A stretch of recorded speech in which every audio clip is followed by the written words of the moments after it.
The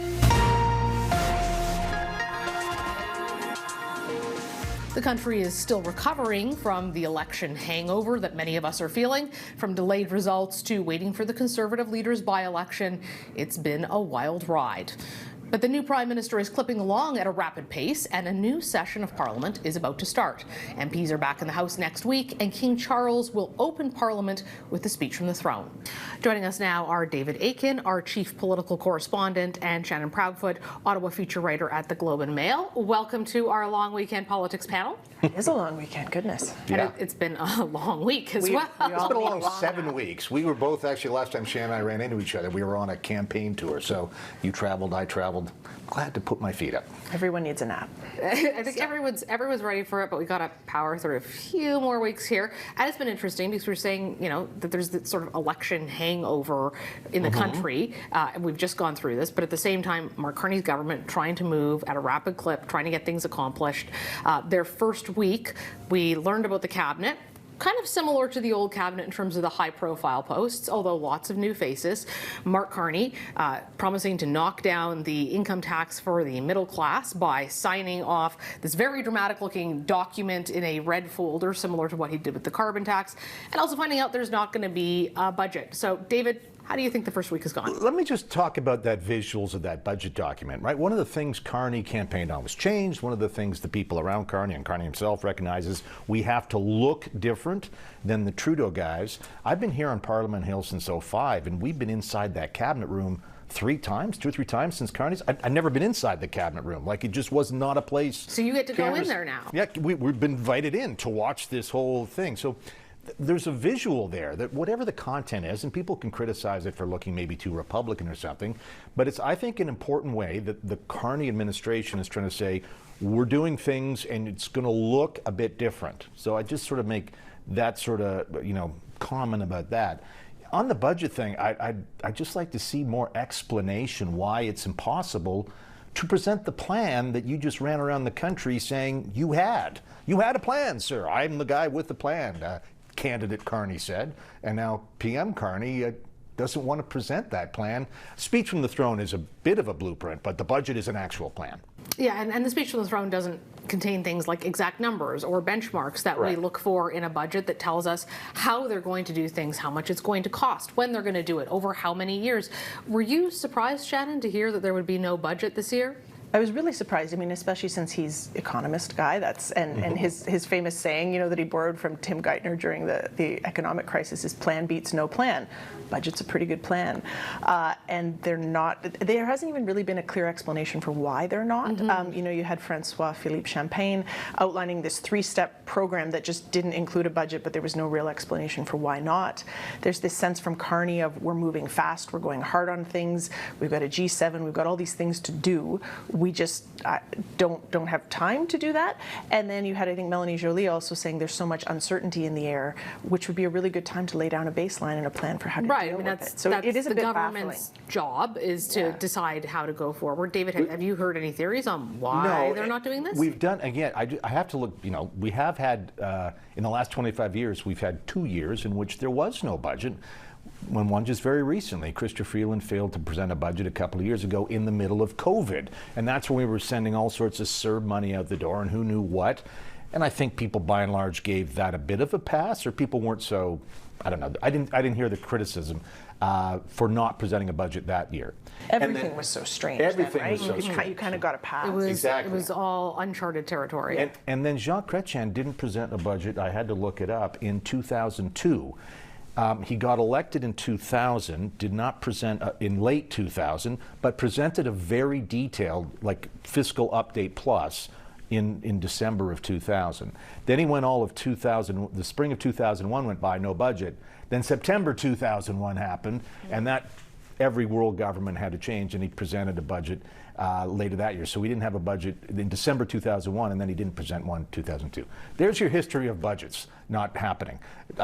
Stephen Harper and Jim Flaherty presented 2 budgets in 2011. You'll remember they got they got defeated on the first budget, won the majority when it came back. Well, and that's sort of part of what I wonder about here is this is not a majority government where you can make the argument that, well, whatever's in the budget would pass because we're a majority. So, presenting it to Parliament, we're just kind of going through the motions, despite the fact that we are a parliamentary democracy, so you need to go through those motions.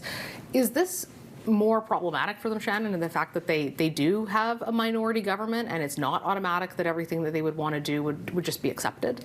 Well, I see that as linked to what Carney's been asked multiple times, particularly this week. He's been asked questions about, are you seeking formal support from one of the other parties? You only need to peel off 2 people to operate like a majority. He said categorically no. People have asked, can we expect you to govern like you have a majority because you're so close? And what he keeps answering, which I think is maybe linked to this defense of not having a budget, is we just put our plan to the Canadian people and they chose us. He keeps saying there's no surprises. Our priorities are what they said that they were on the campaign trail. They will be further stated in sort of the manifesto of the throne speech. So he's sort of implicitly making an argument that we did test this with the public and they voted for it. They just did. It's fresh. We've been given a mandate. Off we go. But again, that sidesteps the very kind of crunchy accountability transparency question. It's sort of amazing that they've used the word transparency to advertise what they're doing when it's not an exercise in transparency. Like a throne speech is a manifesto. It's a message of what you want to do or why. It has nothing to do with how you're going to do it and how you're going to, balance the sides of the ledger, which you're going to give up in exchange for something else you've prioritized. So and we can go back to that campaign. Again, you're absolutely right that you mentioned timelines around budgets. And we got surprised during the election campaign when the Conservatives presented their platform and this middle-income tax cut that Poilievre was harping on wasn't going to happen until really the last year of a mandate. So it's like, well, come on, that's not real. Now, the Carney guys did the same thing when they presented their platform. They did have some money over, this year or this year. There weren't that many surprises, but a budget is crucial for confirming that, telling the bureaucracy this is the way it's, giving them a blueprint to go, letting provincial governments be able to better plan. Provincial governments are, they're presenting budgets right now, but they need that document too so they can better understand how they're going to work. And to your point about the surprises that can be hidden, we all know when we cover those, when we go into the lockup, you don't read through the text, which is what they want to put in the window. You flip to the back and look at the numbers. I don't mean to suggest it's wholly nefarious, but the devil's in the details. When is this being implemented? How much is it going to cost? How much is it being dragged out over the long term?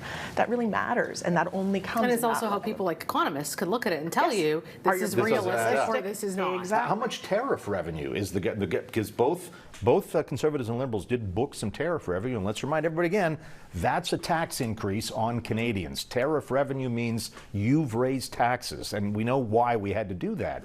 But nonetheless, I think people want to know how much. So yeah, so not good. But F on the whole budget not having a plan for the Carney government. And tariffs are going to be kicking in pretty soon. They're going to make groceries expensive for a lot of people. And of course, as you mentioned, it's the Canadian government who's putting these in. The Americans don't tariff us. They tariff Canadian goods going to the U.S. We're tariffing American goods coming here. Shannon, how do you see that playing out for the government politically? It's funny because I feel like the tariff issue, it was so urgent, it was so acute and screaming sort of through March and April because there were these repeated deadlines from the White House. It had the feeling of a novel emergency, and I feel like now it's gone a bit quiet. You could even see that in the election campaign, right? The final 2 weeks of the campaign, the kind of campaign that could have been reasserted itself, it became more about change, about cost of living, that kind of thing. But we have to remember they're still there. Nothing particularly has been lifted. There's been some little carve-outs as Donald Trump realized how much damage he was going to do. But yeah, and that's like a snake, it's like a rabbit working its way through the snake's body. Like that is still to come in many ways, in almost every way. That damage is still to accumulate and for people still to feel after a long period of people feeling like they were strangled every time they bought groceries or pumped gas. So that pain is not in the rearview mirror. It's not even at a flat line, I don't think. And so then the government is going to have to be responding both in tone and content, in substance, pardon me, to what that means for the public. Yeah, CEOs on both sides of the border, earnings calls in the last week, Walmart's most significantly, saying we're about to raise prices. We can't absorb this, and here we go. And Loblaws has said the same here. Exactly. So here it comes. You're going to see price. You thought that, I didn't see prices go up that much. Well, all that stuff that they warehoused ahead of tariffs is gone. Now comes the tariff stuff. We have just about a minute left, but I want to get both of your perspectives on how this is all going to play out in the House of Commons. They're not back for another week, but that's not that far off. People are starting to plot their strategy. What do you anticipate seeing, Shannon? There's so much, it's such an interesting moment, right? Because there's so much new here. Carney has never been elected and in the House before as the leader of his party, performing a very different part of his job, so we're going to see that. Pierre Poilievre won't be back right away. We know probably not that by-election will happen sometime in the summer, so he won't be back until the fall. So his party is sort of leaderless under the interim leadership of Scheer. It will be very interesting as he's talked about learning and growing and finding some way to adjust his approach based on what he saw out of the campaign.